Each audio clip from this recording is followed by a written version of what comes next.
थी लैम्डा, तो ये वाला फोटोन इस इलेक्ट्रॉन ने गप किया, ऊपर चला गया, ऊपर चला गया। अब इस फोटोन की तरंग दैर्घ्य कितनी है वो हमें पता करना है ना। फोटोन की तरंग दैर्घ्य पूछ लेते हैं, कहीं आवृत्ति पूछ लें, ऊर्जा पूछ लें, क्योंकि अगर हमें तरंग दैर्घ्य पता तो ऊर्जा पता, आवृत्ति पता तो ऊर्जा पता, ऊर्जा पता तो आवृत्ति पता, ऊर्जा पता तो तरंग दैर्घ्य पता है। ठीक है, तो हम देखें कि जा कहां से कहां रहा है, जा कहां से कहां रहा है। हम डेल्टा ई निकाल लेते हैं, तो डेल्टा ई बराबर ही क्या हो जाएगा, एच सी बाई लैम्डा। तो लाइन कितनी मिल रही है, 6, तो 6 क्या होता है, NC2 होता है, NC2 का मान n no no no no, देखो यहां से यहां जा रहा है ना, तो रेखाओं की संख्या कितनी होती है, n इंटू n माइनस 1।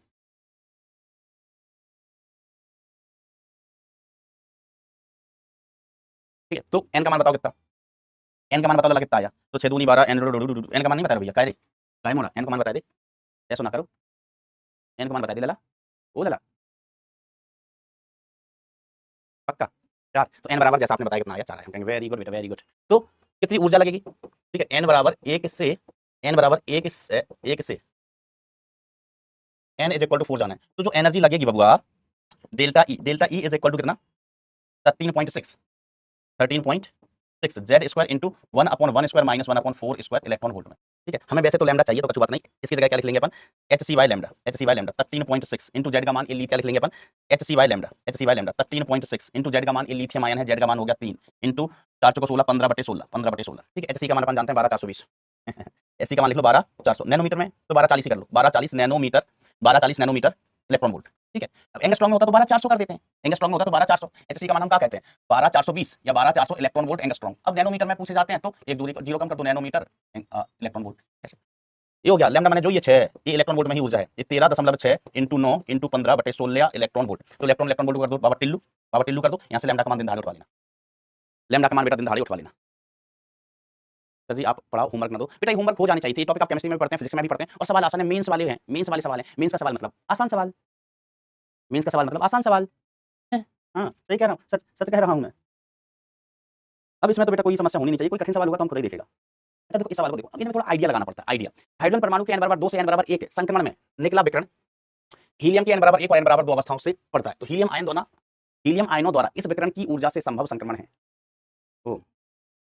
तो हाइड्रोजन आयन में जो ऊर्जा निकलती है, ठीक है, देखना डेल्टा ई इसके लिए, एच एटम के लिए 2 से 1 में कितना एनर्जी निकलेगा, 13.6 जेड स्क्वायर मतलब 1 स्क्वायर इंटू 1/1 का स्क्वायर माइनस 1/2 का स्क्वायर, 1/2 का स्क्वायर। तो डेल्टा ई हाइड्रोजन एटम के लिए कितना आएगा, ये आ जाएगा 3, 13.6 डिवाइडेड बाय, तो अच्छा ये तो वैसे ही अपन को डायरेक्ट याद है ना, ये तो मान 1 से 2 में हाइड्रोजन एटम के लिए 10.2 इलेक्ट्रॉन वोल्ट ना, आप ज्ञात भी कर सकते हैं लोग, 13.6 इंटू 3/4, इसको सिंप्लीफाई करोगे 10.2 इलेक्ट्रॉन वोल्ट आ गया। अब हीलियम एटम के लिए क्या होगा, तो हीलियम आइटम के लिए अपन देखें, हीलियम एटम के लिए तो डेल्टा ई हीलियम एटम के लिए 13.6 इंटू 2 का स्क्वायर 1/1 स्क्वायर माइनस 1/2 स्क्वायर, इसका मान तो बेटा बहुत ज्यादा आएगा। ठीक है, तो ये तो संक्रमण है नहीं, ये 1 से 2 में, ये हमने कहां से कहां कराया, 1 से 2, तो ये बहुत ज्यादा आएगा, वैसे आप मान निकाल लो, इसका मान निकाल लो कितना आ रहा है, ये 1 से 2 वाला। ठीक है, कितना आ रहा है, फिर ऐसे डेल्टा ई निकालना हीलियम के लिए, हाइड्रोजन हीलियम के लिए किसमें 1 से 2, वैसे 1 से 2 का तो ऑप्शन ही नहीं है, तो चेक नहीं करना है, चेक ही नहीं करनी जरूरत है। फिर 2 से 3 वाला चेक कर लेना, 2 से 3 में कितनी ऊर्जा आती है, फिर 1 से 4, तो 1 से 4 तो हो गई नहीं, जब 1 से 2 नहीं हो रहा है, 1 से 2 कितनी ऊर्जा आ रही है, बहुत ज्यादा ऊर्जा आ जाएगी, ये कितनी आ जाएगी 40.8, 40.8 इलेक्ट्रॉन वोल्ट, जबकि जो हाइड्रोजन से हमें मिलेगा वो 10.2 का मिलेगा, हाइड्रोजन के लिए हमें मिलेगा फोटोन वो 10.2 का मिलेगा। अब हीलियम के लिए n बराबर 1 से 2 जाने के लिए ऊर्जा कितनी चाहिए, 40.8, तो n बराबर 1 से 2 नहीं जा पा रहा है, ये कह रहे हैं n बराबर 1 से 4, ये गलत हो गया, ये गलत हो गया। अब बेटा इनके लिए चेक कर लेना कि इसमें कितनी ऊर्जा है, तो जिसके आसपास ऊर्जा आ जाए, इसमें कितनी ऊर्जा, इसमें कितनी ऊर्जा, इसमें कितनी ऊर्जा, वो चेक करना भाई, 2 से 5 भेजो, 2 से 4 भेजो। ठीक है, फिर अपन ऐसे डेल्टा ई कैलकुलेट करेंगे किसके लिए, हीलियम आयन के लिए, इसमें 2 से 3 में हो गया, 2 से 4 में कैलकुलेट कर लो कितनी आ रही है ऊर्जा, ऐसे 2 से 5 में कैलकुलेट करना, तो जो 10.2 के आसपास हो या जिसमें 10.2 ऊर्जा आएगी वो ट्रांजिशन हो जाएगा, वो ट्रांजिशन बेटा हो जाएगा। ठीक है, मतलब ये है हाइड्रोजन को एक्साइटेशन कराया, हाइड्रोजन का इलेक्ट्रॉन आएगा नीचे, क्या देगा फोटोन, क्या दिया फोटोन दिया। अब ये फोटोन को हमने क्या किया, हीलियम को फेंक के मारा, हीलियम को फेंक के मारा, हीलियम हम तुम्हारा एक्साइटेशन कराएंगे। तो हमें बस देखना है कि हमारे पास जो फोटोन है जो हमें हाइड्रोजन ने दिया है वो 10.2 का है, अब इस 10.2 का हीलियम क्या कर पाएगा, हीलियम क्या कर पाएगा ये देखना है। चलिए काल्पनिक मॉडल है भाई, ये तो कर लिया होगा, हम आगे बढ़े, इसका तो हमने पूरा बताया था कि 2 इक्वेशन बनानी होती है, एक तो वो ही बता गए थे mvr equal to NH/2 pi, NH/2 pi, और एक हमें mv square upon r is equal to d potential energy upon dr, एक इक्वेशन ऐसे बनाते हैं बल वाली, बल वाली। चलो आगे बढ़ते हैं, आगे बढ़ के क्या चलते हैं, अब देखो बेटा है ना, अभी हम इसके एडवांस के भी क्वेश्चन करवाएंगे, लेकिन एडवांस क्वेश्चन का ये आखिरी टॉपिक और है, मॉडर्न फिजिक्स का वो हो जाए, क्योंकि जो पूरा पोर्शन स्टार्ट हुआ था ना वेव ऑप्टिक्स के बाद, फोटोन से शुरुआत की थी हमने और न्यूक्लियस तक, ये पूरा पोर्शन कहलाता है बेटा मॉडर्न फिजिक्स, क्या कहलाता है बेटा, मॉडर्न फिजिक्स। ठीक है।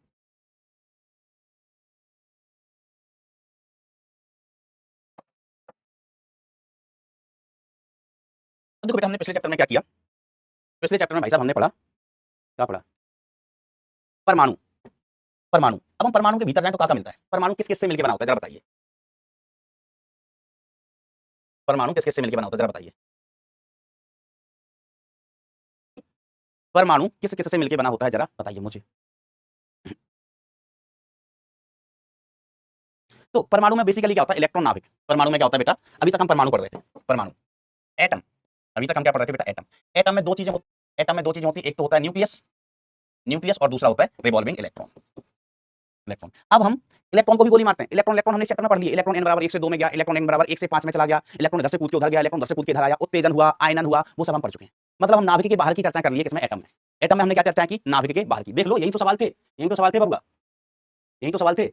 ये कि 2 से 1 में आ रहा है, कौन आ रहा है, इलेक्ट्रॉन। फिर हीलियम का इलेक्ट्रॉन कहां से कहां जा रहा है हमें वो चेक करना है, जैसे आपने बताया 2 से 4 में जा रहा है। तो ये सारी चीजें कहां हो रही हैं, नाभिक के बाहर, नाभिक के बाहर, ठीक है। तो नाभिक के बाहर क्या है, इलेक्ट्रॉन, वो हमने पढ़ लिया। अब हमने कहा और अंदर जाते हैं, और अंदर घुस के देखते हैं परमाणु के कि है क्या, परमाणु के अंदर है क्या। तो हमने कहा इलेक्ट्रॉन, इलेक्ट्रॉन तो हमने पढ़ लिया, इलेक्ट्रॉन इलेक्ट्रॉन तो हमने पढ़ लिया, दिस इज डन, डन। अब हम और अंदर घुसेंगे इसके, नाभिक, हम चर्चा करेंगे बेटा नाभिक। आओ आओ बेटा, स्वागत नहीं करोगे नए चैप्टर का, स्वागत नहीं करोगे नए चैप्टर का, चल करेंगे, आओ कर दो जल्दी कर दो, चलो रहने दो। तो एटम बम बनाना का बेटा अभी सिखाएंगे थोड़ी देर में, कल के लेक्चर में सिखा देंगे। नाभिकीय बल, नाभिकीय, नाभिकीय बल, ठीक है। तो नाभिकीय बल कहाँ लगते हैं, हम कहेंगे नाभिक के अंदर। नाभिकीय बल कहाँ लगेंगे, नाभिक के अंदर, ठीक है। नाभिक के अंदर जो लोग रहते हैं उनको क्या कहते हैं बेटा, अपन न्यूक्लियन कहते हैं, है ना। जैसे जो लोग इंडिया में रहते हैं उनका नाम इंडियन, जो लोग पाकिस्तान में रहते हैं उनका नाम पाकिस्तानी, जो लोग भूटान में रहते हैं उनका नाम भूटानी, जो लोग नेपाल में रहते हैं उनका नाम नेपाली। तो जो लोग न्यूक्लियस में रहते हैं, न्यूक्लियस में, उनको अपन क्या कहते हैं बेटा, न्यूक्लियन, न्यूक्लियन कहते हैं, ठीक है। और ये न्यूक्लियन होते हैं, ये 2 प्रकार के होते हैं, ठीक है। नाभिक में कौन रहता है, नाभिक किसका घर है, नाभिक किसका घर है, नाभिक बेटा घर है न्यूक्लियंस का, न्यूक्लियंस का, न्यूक्लियंस, नाभिक में कौन रहते हैं, न्यूक्लियंस। न्यूक्लियंस कितने प्रकार के होते हैं, न्यूक्लियंस 2 प्रकार के होते हैं, एक हम कहते हैं प्रोटॉन, एक कहते हैं प्रोटॉन, दूसरे कहते हैं न्यूट्रॉन, दूसरे को कहते हैं न्यूट्रॉन।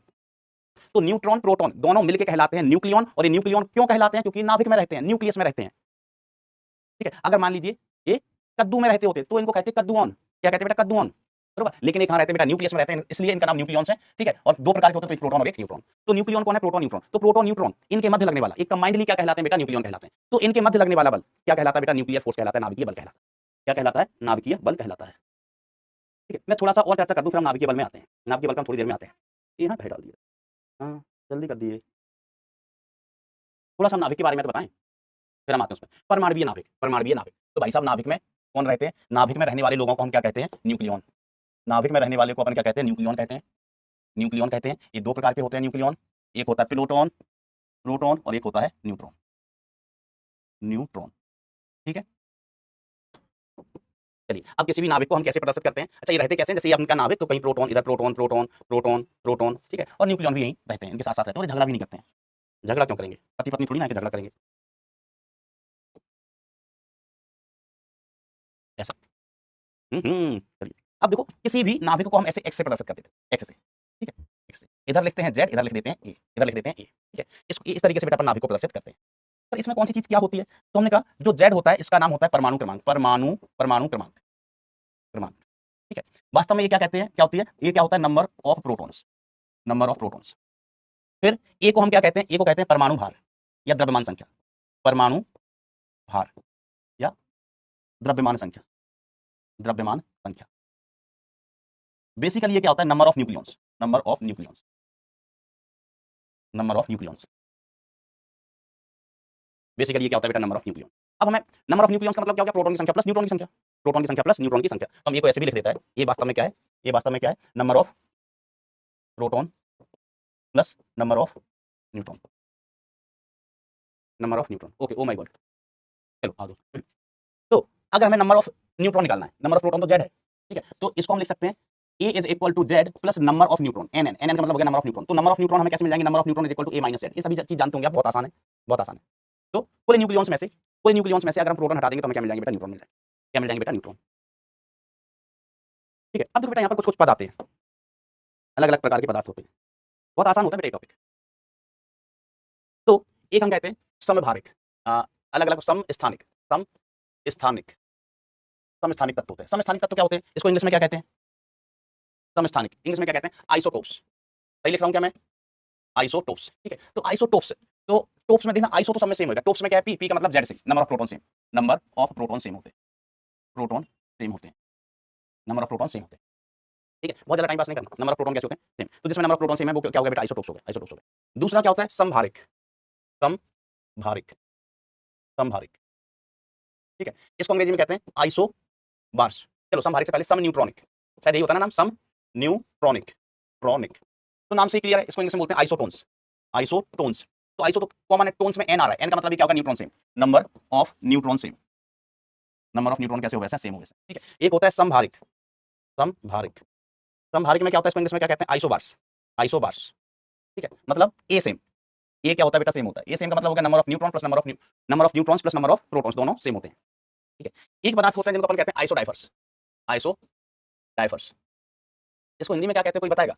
तो इसमें क्या होता है, मैं लिख देता हूं इनमें, इसमें क्या होता है, इसमें होता है प्रोटॉन, न्यूट्रॉन, न्यूट्रॉन व प्रोटॉन की संख्या का, संख्या का अंतर समान होता है, अंतर समान होता है।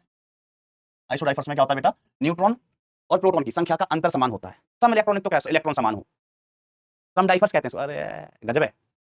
आइसोडाइफर्स को क्या कहते हैं, कोई सर्च करके बताएगा मातृभाषा में? मैं करूं क्या, आप करो, सर्च करो, एन माइनस पी कैसा हो, सेम हो, सर्च करो बेटा, एग्जांपल्स ऑफ आइसोडाइफर्स। क्या कहते हैं हिंदी में इसको?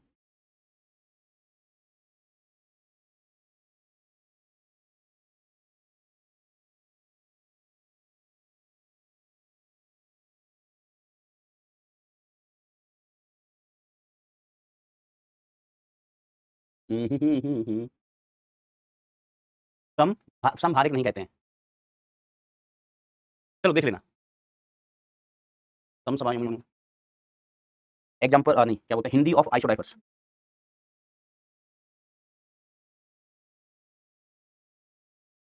मुझे ना मिल रहा बच्चा, चलो हिंदी देख लेना क्या कहते हैं, जो भी हो, आइसोडाइफर्स। ठीक है, तो चलो इसके लिए हम एग्जांपल देख लेते हैं, ये थोड़ा हटके होता है लिंक से।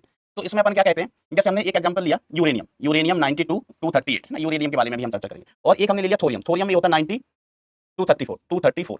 तो यहाँ पर आप देखो प्रोटॉन न्यूट्रॉन का डिफरेंस अपन देखते हैं। तो इसमें भाई साहब देखो, इसमें देखना शुरू करते हैं अपन। ये यूरेनियम 9, थोरियम नहीं, यूरेनियम नहीं, ये क्या है बेटा, थोरियम है, थोरियम 90 234, 234। तो भाई साहब इसमें देखो प्रोटॉन देखते हैं कितने हैं, प्रोटॉन देखते हैं कितने हैं। तो इसमें प्रोटॉन जल्दी बताओ कितने हैं सर जी, इसमें प्रोटॉन है 92, सीधे सीधे दिख रहे हैं। इसमें न्यूट्रॉन बताओ कितने हैं, न्यूट्रॉन बताओ कितने हैं, तो सर इसमें न्यूट्रॉन है 238 माइनस 92, जल्दी बताओ घटा के कितने हैं, जल्दी बताओ घटा के कितने हैं। इसमें प्रोटॉन बताओ कितने हैं सर, इसमें प्रोटॉन हैंगे, प्रोटॉन हैंगे 90, न्यूट्रॉन बताओ, न्यूट्रॉन बताओ कितने हैं, जल्दी बोलो। अरे बता ही नहीं रहे, तुम्हें घटाना नहीं आता। तुल्यांकारी नाभिक, यस, तुल्यांकारी नाभिक, तुल्यांकारी, तुल्यांकारी नाभिक, ये इसका हिंदी होता है, हमको भी यही याद था, धुंधला धुंधला। जल्दी बताओ यार, 140 130, 46 लिख रहा है, इसमें कितना है 146, 146। ठीक है, इसमें कितने हैं जल्दी बताओ, दूसरे में भी बता दो। तो इसमें हम कहें number of neutron, number of neutron minus number of proton कितना हो गया, ये हो गया 146 माइनस 92, इनको घटाइएगा तो ये कितना आ गया, यहाँ पर 4 आ गया, 5 आ गया, 54। कितना आया इसका डिफरेंस, 54 आया, कितना है 54। यहाँ पर देखो इसको घटा के तो बता दो। यार कितने बड़े गधे हो तुम, घटा के नहीं बता पा रहे हो। 144, 144, इसमें 144 है। ठीक है, नंबर ऑफ न्यूट्रॉन, तो इस केस के लिए लिखें number of neutron minus number of proton, इसका मान कितना आएगा 144, 144 माइनस 90, ये भी कितना आ गया 54। तो ये कितना क्या होगा बेटा, समतुल्यांककारी, मतलब इनमें प्रोटॉन और न्यूट्रॉन की संख्या का अंतर समान है, तो इनको अपन क्या कहते हैं बेटा, आइसोडाइफर्स कहते हैं। ठीक है, एग्जांपल भी हो गया, एग्जांपल भी हो गया भैया। अब देखो हम बात करते हैं नाभिक की त्रिज्या की, नाभिक की त्रिज्या। तो बेटा नाभिक की आकृति लगभग कैसी हो, वैसे नाभिक की आकृति लगभग गोलाकार होती है तथा इसकी त्रिज्या द्रव्यमान संख्या से, तथा इसकी त्रिज्या, चलो हम ऐसे लिख देते हैं, खुद के हाथों से लिखता है, तथा इसकी त्रिज्या धत्तेरी की कैसा होता है बेटा, गोली होता है, तथा इसकी त्रिज्या, त्रिज्या हम ज्ञात करके बताएगा, कौन बताएगा, हम ज्ञात करके, हम कौन, थारा भाई अमित। हाँ। तो देखना my dear friends, R is equal to अपन क्या लिखते हैं 1.2 into 10 to the power minus 15 metre. हाँ, तो ये मैं क्या लिख रहा हूँ भाई, अमित क्या कर रहे हो भाई साहब। R is equal to R naught, R naught लिखते हैं पहले, आर नॉट, आर नॉट की पता नहीं लिखा, चलो मैं आर नॉट की पता लिखता हूँ। तो देखो इसको अपन लिखते हैं नाभिक की त्रिज्या R is equal to R naught fermi metre, R naught into A to the power, into A to the power कितना बेटा 1/3, 1/3 fermi metre, fermi metre, fermi metre. ठीक है, तो आर इज इक्वल टू हम इसको ऐसे लिख लेते हैं R naught, R naught into A to the power 1/3, 1/3 fermi metre कितना हो गया 10 to the power minus 15 metre. या या आली मदद आली, ऐसा। ठीक है, मीटर। यहाँ पर आर नॉट का मान होता है, R naught is equal to अपन कह देते हैं 1.1 या 1.2, आर नॉट का वैल्यू कितना 1.2 है। ठीक है, तो इसको अपन ऐसे भी लिख देते हैं, r is equal to 1.2 a to the power 1/3 a to the power 1/3 fermi metre ऐसे भी लिख लेते हैं। r का मान है नाभिक की त्रिज्या, इसकी त्रिज्या बेटा नाभिक की त्रिज्या, तो नाभिक की त्रिज्या किस पर निर्भर करती है बेटा? परमाणु भार पर। नाभिक की त्रिज्या किस पर निर्भर करती है बेटा? परमाणु भार पर निर्भर करती है। ये नाभिक है, इसकी त्रिज्या r, ये किस पर डिपेंड करती है बेटा? a पर। ठीक है, तो इस तरीके से उसका मान हम निकालते हैं। अब हम क्या कहते हैं, किसी भी नाभिक का जो घनत्व होता है बेटा वो कांस्टेंट होता है। ठीक है, तो एक नोट डाल के लिखना, नोट डाल के कि सभी तत्वों के नाभिकों का, सभी तत्वों के नाभिकों का घनत्व एक समान होता है। घनत्व एक समान होता है। सभी तत्वों के नाभिकों का बेटा घनत्व कैसा होता है? एक समान। ठीक है, देखो रो इज इक्वल टू अपन क्या लिखता है? Mass upon volume. क्या लिखता है? Mass upon volume. ठीक है, मास अपन कैसे लिखेंगे? तो हम कहेंगे नंबर ऑफ न्यूक्लियन, न्यूक्लियन की संख्या इनटू एक न्यूक्लियन का मास, एक न्यूक्लियन का द्रव्यमान बटे आयतन। तो आयतन कैसा लिख लेंगे अपन नाभिक का? बस बेटा खत्म होने वाला, 2 मिनट लगेंगे, 2 मिनट लगेंगे। तो आयतन अपन कैसे लिखेंगे? 4/3 पाई r की घात 3। तो रो इज इक्वल टू कितना हो गया? नंबर ऑफ न्यूक्लियन क्या होता है बेटा? a होता है, और एक न्यूक्लियन का द्रव्यमान हमने कितना मान लिया? m। ठीक है, न्यूट्रॉन प्रोटॉन का द्रव्यमान लगभग बराबर होता है, हमने कितना ले लिया? m बटे 4 पाई/3। 3 चला गया ऊपर, 3 कहां चला गया ऊपर? नीचे क्या बचा? 4 पाई, और r नॉट की जगह अपन क्या लिखेंगे? r naught into a to the power 1/3 इसकी घात 3।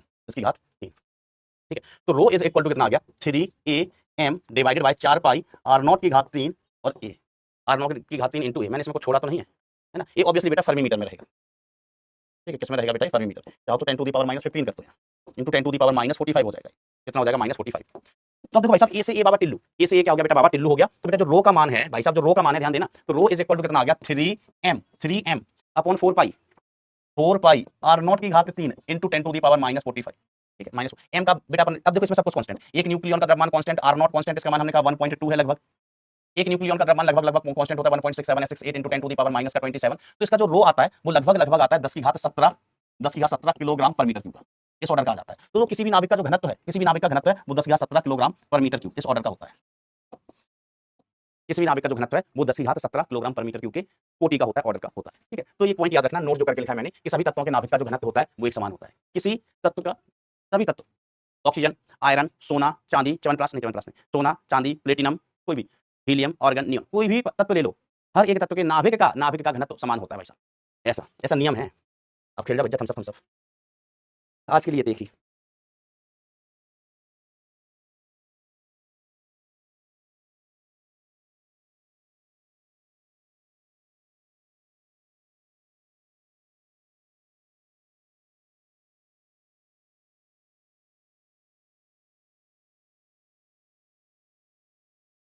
तुमसे समझाऊं मुझे भाई, कितने लोग सीख रहे हो? कल परसों ये चैप्टर निपट जाएगा, कोशिश करेंगे कल निपट जाए, कल नहीं तो परसों निपट जाएगा। फिर एक आध वीक का और बचा है भाई, 6 लेक्चर को और मान लो, ज़्यादा से ज़्यादा 6 लेक्चर का।